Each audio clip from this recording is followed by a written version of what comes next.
ശ്രദ്ധിക്കുക. അല്ലാഹുവിന്റെ ദീൻ അതിന് അനുകൂലമല്ല.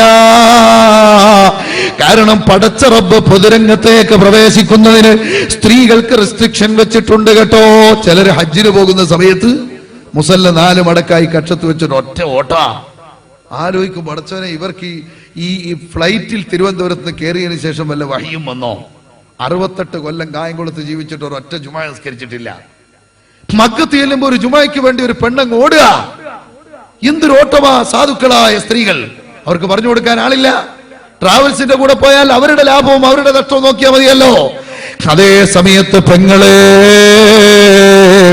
റസൂലുള്ളാഹി തങ്ങൾ ഇമാമത്ത് നിൽക്കുന്ന മദീനത്തെ പള്ളിയിൽ നബി തങ്ങൾ ഇമാമത്ത് നിൽക്കുന്ന ശബ്ദം കേൾക്കാവുന്ന തൊട്ടടുത്ത റൂമിൽ ബീവി ആയിഷ ഇരിക്കുകയാണ്. ആരുടെ സ്വരമാണ്? പുന്നാര റസൂലുള്ളാഹിന്റെ സ്വരമാണ്. അത് എത്ര ആകർഷണീയമാണ്! അതും കേൾക്കാവുന്ന ഭാര്യയായ ആയിഷ ബീവി കേൾക്കുകയാണ്. ഒന്നാമത്തെ സഫിൽ സയ്യിദുനാ അബൂബക്കർ സിദ്ദീഖ് മിക്ക സമയത്തും ഇമാമത്തിൽ തുടർന്നുകൊണ്ട് ആദ്യ സമയം മുതൽ തന്നെ ജമാഅത്തിലുണ്ട്.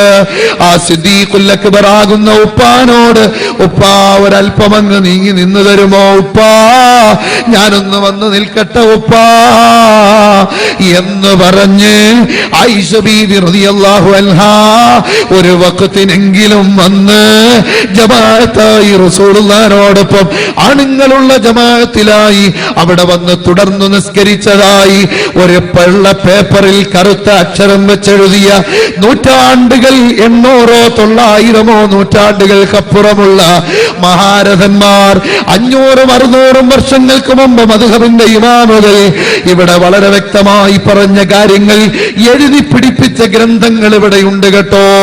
അവര് താബിഊകളായിരുന്നു, അവര് തബഉ താബിഊകളായിരുന്നു. എന്നാൽ അവരുടെ കാലഘട്ടം കഴിഞ്ഞ് എഴുതി പിടിപ്പിച്ച കാലഘട്ടത്തിൽ ഈ അടുത്ത് വാറോലകൾ ഇറങ്ങുന്നതിന് മുമ്പ് ഏതെങ്കിലും ഒരു വരിയിൽ, ഒരു കിതാബിൽ, ഒരു പേജിൽ കാണിച്ചു തരാമോ? ഇല്ലെങ്കിൽ എന്തിനാ ഉമ്മ ആയിഷ ബീവി കടക്കാത്ത സ്വർഗം നമുക്ക് കിട്ടുമോ? ഫാത്തിമ ബീവിയുടെ കൈപിടിച്ച് മുത്താത്ത സ്വർഗം നമുക്ക് കിട്ടുമോ? കരളിന്റെ കഷ്ടമായ ഫാത്തിമക്കുള്ള സൗന്ദര്യം നിങ്ങൾ 100 ആളല്ല, 10,000 ആളല്ല, ലോകത്തെ സൗന്ദര്യമുള്ള സർവ്വ പെണ്ണും ഒരുമിച്ച് കൂടിയാലും ഫാത്തിമാന്റെ ഒരു രോമത്തിന്റെ സൗന്ദര്യമില്ല. കിതാബുകളിൽ രേഖപ്പെട്ട് കിടപ്പുണ്ട്. റസൂലുള്ളാഹിന്റെ സൗന്ദര്യം യൂസുഫ് നബിയുടെ സൗന്ദര്യത്തിന്റെ ഇരട്ടിയാണെന്ന്. യൂസുഫ് നബിയെ കണ്ടപ്പോ ഈജിപ്തിന്റെ കൊട്ടാരത്തിൽ സുലൈഖ വിളിച്ചു വരുത്തിയ പെണ്ണുങ്ങൾ ആപ്പിളിന് പകരം കൈവിരൽ മുറിച്ചത് നിങ്ങൾക്കറിയാം. ആ യൂസുഫ് നബിയുടെ ഇരട്ടി സൗന്ദര്യമുള്ള റസൂലുള്ളാഹിനോട്, പുന്നാര ഹബീബിനോട് സൗന്ദര്യത്തിൽ അടുത്തു നിൽക്കാൻ ഒരൊറ്റ ശക്തിയും ഇല്ല. ഒട്ടെങ്കിലും അടുത്തു നിൽക്കുന്നതിൽ ഫസ്റ്റ് റാങ്ക് കരളിന്റെ കഷ്ണമായ മകള് ഫാത്തിമ എന്ന രാജകുമാരിക്കാണ് പെങ്ങളെ. എന്നാൽ ആ ഫാത്തിമയുടെ രംഗം കാണണോ? അൽ കൗകബു ദുർരിയ എന്നൊരു കിതാബ് ഇടക്കാലത്ത് സൗദിയിൽ പ്രിന്റിംഗ് നിർത്തിവെച്ചെങ്കിലും അൽഹംദുലില്ലാഹ് ഇപ്പോൾ വീണ്ടും പ്രിന്റിംഗ് തുടങ്ങിയിട്ടുണ്ട്. അതിൽ കിതാബിൽ കാണാം ഫാത്തിമ ബീവിയുടെ ഒരു കുപ്പായം. ആ കുപ്പായം കാണിച്ചിരിക്കുന്ന പേജിന്റെ ഇപ്പുറത്തു തന്നെ എപ്പോഴും അവരിടാറുള്ള ഒരു ഓവർകോട്ട് കാണാം. ഒരു മഴക്കോട്ട് പോലത്തെ കോട്ടിട്ട് പ്രൊജക്ട് ചെയ്ത് ശരീരത്തിന്റെ ഒരു പാർട്ടും കാണാതിരിക്കാൻ ശ്രദ്ധിച്ച് ഫാത്തിമ മരിക്കാൻ പോകുകയാണ്. ആയിഷ റസൂലുള്ളാഹിന്റെ അടുത്തു നിന്ന് കരയുമ്പോ നബി തങ്ങൾ പറഞ്ഞു, ഫാത്തിമ മോളായിരിക്കും അഹ്ലു ബൈത്തിൽ നിന്ന് എന്റെ അടുക്കലേക്ക് ആദ്യം വരിക. ഫാത്തിമ കരച്ചിൽ നിർത്തിയിരുന്നു. അങ്ങനെ ഫാത്തിമ ഉടനെ മരിക്കാൻ പോകുകയാണ്. മരിക്കുന്നതിന്റെ തലേ ദിവസം അലിയാര് തങ്ങളുടെ മുമ്പിൽ കരയുന്ന ഫാത്തിമാനോട്, കരയല്ലേ കരളെ, നിന്നെ ഞാൻ കരയിപ്പിച്ചിട്ടില്ലല്ലോ കരളെ. അതുകൊണ്ട് ഫാത്തിമ, ഈ അലിയന് കണ്ടു നിൽക്കാൻ കഴിയില്ല, പ്രവാചക പുത്രിയുടെ കണ്ണുനീര്. അതുകൊണ്ട് കാര്യം പറയൂ ഫാത്തിമ. ഫാത്തിമ പറയുന്നു, ഓ അലി റളിയല്ലാഹു അൻഹു ആകുന്ന വല്ലഭ, എന്നെ ഇന്ന് വരെ ഒരന്യ പുരുഷൻ എന്റെ ശരീരം കണ്ടിട്ടേയില്ല. സൗന്ദര്യത്തിന്റെ നിറകുടം, അപ്സരസ്സു സർവാംഗ സുന്ദരി ഫാത്തിമ പറയുകയാണ്, അതുകൊണ്ട് ഞാൻ നാളെ ജനാസയായാൽ എന്റെ മയ്യത്ത് കട്ടിലിൽ വന്ന് അടുത്തു വന്ന് എന്റെ ജനാസ ഒരൊറ്റ അന്യപുരുഷനും കാണില്ലെന്ന് എനിക്കറിയാം. കാരണം എന്റെ ഭർത്താവ് അലിയാർ തങ്ങളാ. സഹോദരങ്ങളെ, അവിടെ മാത്രം വെച്ചൊന്ന് ചിന്തിച്ചു നോക്കേ. കായംകുളത്തെ പഴയ അവസ്ഥയാണോ ഇവിടെയുള്ളത്? ഇന്ന് സ്ത്രീകൾ മരിക്കുന്ന വീട്ടിൽ ആണുങ്ങൾ ചെന്നാൽ, പണ്ട് നമ്മുടെ ഉപ്പാപ്പമാര് ചെന്ന് മുറ്റത്തിരിക്കും, ഇവിടെ എന്തൊക്കെ ആവശ്യമുണ്ടെന്ന് ചോദിക്കും. കഫം പൊതിഞ്ഞ് പുറത്തേക്ക് മയ്യത്ത് കട്ടിലിൽ വെച്ച് തരുമ്പോ അത് തോളിൽ വെച്ച് ചുമന്നു കൊണ്ടുവരും. ഇന്നകത്തേക്ക് കയറി ആദ്യം അങ്ങ് കാണുകയല്ലേ, പച്ച ഹറാമല്ലേ? അന്യ പെണ്ണിനെ കാണാൻ പാടുണ്ടോ? മൗത്തിലും ഹയാത്തിലും സമമല്ലയോ? ആണിനെ പെണ്ണിനെ കാണാൻ പറ്റില്ല, പെണ്ണിന് ആണിനെയും കാണാൻ പറ്റില്ല. അല്ലാഹുവിന്റെ ദീനാണ് പറഞ്ഞ് സൂക്ഷിച്ചു കൊള്ളണം കേട്ടോ. അതുകൊണ്ട് നമ്മൾ ആ മയ്യത്ത് വീട്ടിൽ ചെല്ലുന്നത് കൂലിയുള്ള കാര്യമാണ്, അവരെ സാന്ത്വനിപ്പിക്കുന്നത് കൂലിയുള്ള കാര്യമാണ്. പെണ്ണ് മരിച്ച വീട്ടിലാണെങ്കിൽ മയ്യത്ത് ചുമക്കുന്നത് കൂലിയുള്ള കാര്യമാണ്, മയ്യത്ത് നിസ്കരിക്കുന്നത് കൂലിയുള്ള കാര്യമാണ്, മയ്യത്ത് ഖബറടക്കുന്നത് കൂലിയുള്ള കാര്യമാണ്. മയ്യത്ത് കാണുന്നതോ ഹറാമ് തന്നെയാ. ഇന്ന് പൊതുദർശനത്തിന് വെക്കുകയല്ലേ. അബ്ദുറഹ്മാൻ ബാഫഖി തങ്ങളെ നിങ്ങൾ കേട്ടിട്ടുണ്ടോ? രാഷ്ട്രീയത്തിലും വലിയ നേതാവായിരുന്നു, ദീനിലും വലിയ നേതാവായിരുന്നു. എപ്പോഴും നിസ്കാരം കഴിഞ്ഞൊരു പ്രധാന ദുആ, പടച്ചവനെ എന്നെ ഇവിടെങ്ങാനും വെച്ച് മരിപ്പിച്ചാൽ അന്യ പെണ്ണുങ്ങളടക്കം പൊതുദർശനത്തിന് എന്റെ ബോഡി വെച്ചിട്ട് ആളുകൾ കണ്ടുപോകും, അതുകൊണ്ട് അങ്ങനെയുള്ള സ്ഥലത്ത് വെച്ച് എന്നെ മരിപ്പിക്കല്ലേ അല്ലോ എന്ന് എപ്പോഴും ദ്വാരക്കല് പതിവുണ്ടായിരുന്നു എന്ന് അബ്ദുറഹ്മാൻ ബാഫഖി തങ്ങളുടെ ചരിത്രത്തിൽ കാണാം. അവരുടെ റൂഹ് പിടിക്കപ്പെട്ടത് സൗദി അറേബ്യയിലാ, അടങ്ങിയത് ജന്നത്തുൽ മുഅല്ലയില. ഒരൊറ്റ അന്യ പെണ്ണും ആണും കണ്ടിട്ടില്ല. നിങ്ങൾ മനസ്സിലാക്കിക്കോ, ഇങ്ങനെയുള്ള മഹാന്മാർ ഇവിടെ ജീവിച്ചിരുന്നില്ലേ? അതുകൊണ്ട് ആലോചിക്കുക. അതുകൊണ്ട് പൊതുദർശനത്തിന് വെക്കൽ വലിയ പവറാണെന്ന് ധരിച്ച്, ഗ്രേഡ് കൂടിയതാണെന്ന് ധരിച്ചു പോകണ്ട. എന്റെ പെങ്ങളെ, ഈ ഫാത്തിമ പറയുന്നു അലിയാർ തങ്ങളോട്, നാളെ ഞാൻ കിടക്കുമ്പോ ആരും വന്ന് കാണില്ല, എന്നെ കുളിപ്പിക്കുന്ന സ്ഥലത്ത് ഒരു അന്യപുരുഷനും വരില്ലെന്ന് എനിക്കറിയാം, എന്നെ കഫം പൊതിയുന്ന സ്ഥലത്ത് വരില്ലെന്ന് എനിക്കറിയാം.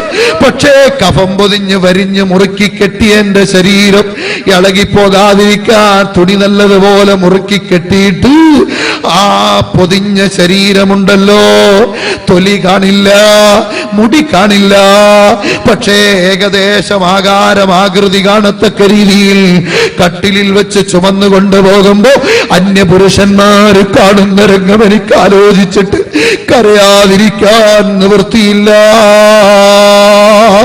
അലിയാർ തങ്ങൾ പറഞ്ഞു, ഫാത്തിമ കരയണ്ട, എനിക്കൊരു ഐഡിയ തോന്നുന്നുണ്ട്, മൂടിയുള്ള മയ്യത്ത് കട്ടിൽ തയ്യാറാക്കാം.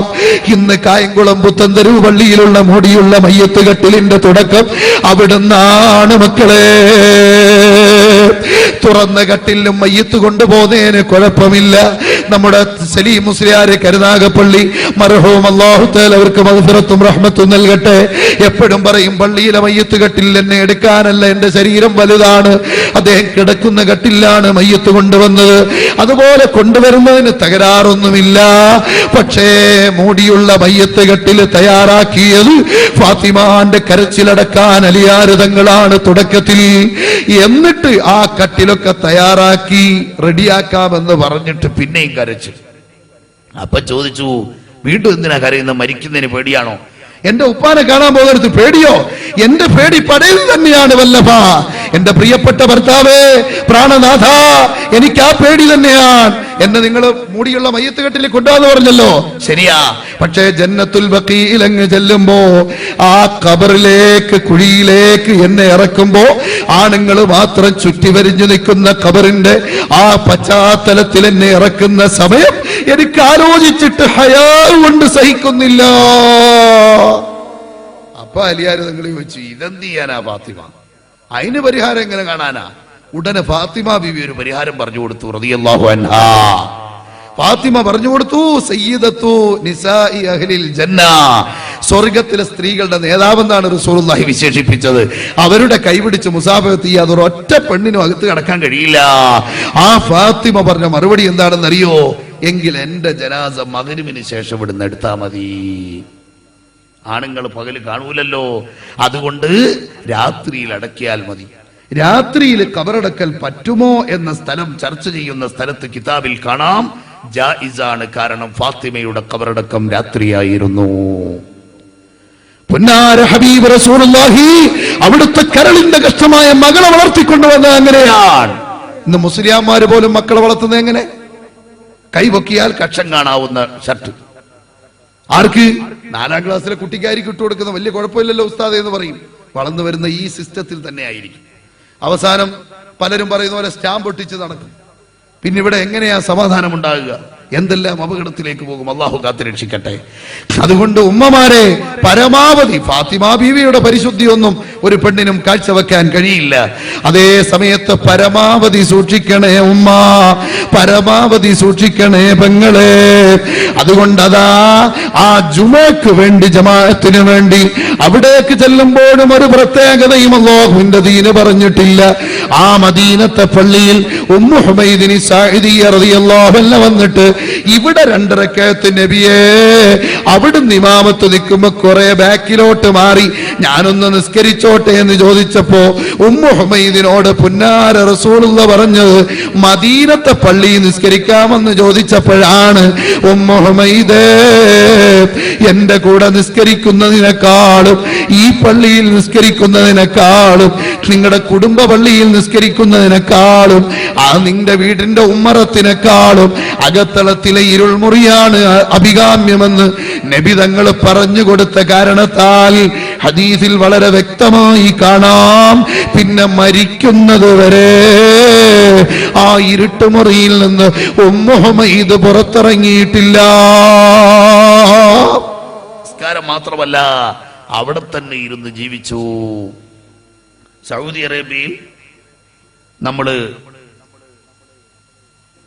ബാബുൽ മജീദിലൂടെ, ഇപ്പോഴത്തെ ബാബു ഫഹദിലൂടെ പുറത്തു വന്നാൽ ഉഹദ് മലയുടെ ഭാഗത്ത് മെയിൻ വാതിലാണ്. ആ 21 നമ്പർ ഗേറ്റിൽ കൂടെ പുറത്തു വന്നാൽ അവിടെയുണ്ട് കുറെ ബുക്ക് സ്റ്റാളുകൾ, മക്തബ. അവിടെ എല്ലാം വാങ്ങാൻ കിട്ടും. മസ്ജിദുൻ നബവിയുടെ ചരിത്രമുള്ള കിതാബ്. അവിടെ ഇപ്പോൾ പള്ളിയിൽ വന്ന് നിസ്കരിക്കുന്നതിന്റെ ഹുക്കുമിനെ കുറിച്ച് ചോദിച്ചുകൊണ്ട് ആ കിതാബിൽ തന്നെ റസൂലുള്ളാഹി തങ്ങളുടെ ഹദീസിൽ അതിൽ ഒരു ഖൈറുമില്ല, അവർക്ക് ബുയൂത്തുഹുന്ന ഖൈറുൽ ലഹുന്ന, ഇതാണ് പറഞ്ഞിട്ടുള്ളത്, ഇതാണ് അഭികാമ്യമായത് എന്ന് അവിടുത്തെ ആളുകൾ പോലും എഴുതി പരസ്യമായി വിൽക്കുന്ന കിതാബുകളിൽ കാണാം. മസ്ജിദുൽ ഹറാമിലെയും മസ്ജിദുൻ നബവിയിലെയും ഇമാമുമാർ 2 പേരുടെ ഖുതുബയിലും സ്ത്രീകൾ ഇങ്ങനെ അണിഞ്ഞൊരുങ്ങി ആണുങ്ങളോടൊപ്പം പള്ളിയിലേക്ക് വരണ്ട, ജമാഅത്തിന് വിശേഷിച്ചും എന്ന് പറയുന്നത് ഞാൻ എന്റെ ചെവി കൊണ്ട് കേട്ടിട്ടുണ്ട്. സഹോദരങ്ങളെ, പിന്നെ ലറൂറത്തിന് തവാഫിന് വരാതിരിക്കാൻ പറ്റൂല, പള്ളിക്കകത്ത് വന്നെങ്കിലേ പറ്റൂ. സഈന് വരാതിരിക്കാൻ പറ്റൂല. ചില സമയത്ത് തവാഫ് നമ്മൾ ഉദ്ദേശിക്കുന്ന ടൈമിൽ പൂർത്തിയാകൂല. പൂർത്തിയാകാത്ത ടൈമിൽ ഒരു പെണ്ണ് നിസ്കാരത്തിന് നിൽക്കാതെ ഇങ്ങനെ വടി പോലെ നിൽക്കുക, ബാക്കി ആണുങ്ങളെല്ലാം ചുറ്റുഭാഗം ഒന്ന് നിസ്കരിക്കുക, ഇവിടെ ശ്രദ്ധിക്കുക. അത് ബുദ്ധിമുട്ടായതുകൊണ്ട് അങ്ങനത്തെ ലറൂറത്തിന്റെ ഘട്ടത്തിൽ എങ്ങാനും അതിലൊരു പുണ്യവുമില്ല. അങ്ങനെ കുടുങ്ങിയാൽ അങ്ങനെ കൂടാമെന്നല്ലാതെ എവിടെയും ഒരു കിതാബിലും തെളിവ് കാണുന്നില്ല. സഹോദരിമാരെ, അതുകൊണ്ട് ഞാൻ എന്റെ സംസാരം നിർത്തുകയാണ്. അതുകൊണ്ട് ഉമ്മ പെങ്ങന്മാരെ, നിങ്ങൾക്ക് സ്വർണമിടണോ? ഖുസൂറുഹാ ദഹബുൻ, നിങ്ങളുടെ മാളിക തന്നെ സ്വർണമാണ് പെങ്ങളെ. വൽമിസ്കു തീനതുഹാ, സ്വർഗത്തിന്റെ പശ്ചാത്തലം കസ്തൂരിയാണ്.